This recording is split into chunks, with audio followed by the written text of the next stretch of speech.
আপনারা তো জানেন ভারতের সবথেকে পুরনো যুদ্ধটি হল পানিপথের যুদ্ধ, কিন্তু আপনারা কি এটা জানেন যুদ্ধটি কেন হয়েছিল?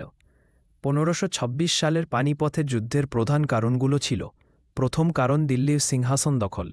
বাবর চেয়েছিলেন ভারত জয় করে দিল্লির সিংহাসন দখল করতে। দিল্লি তখন ইব্রাহিম লোদির অধীনে ছিল।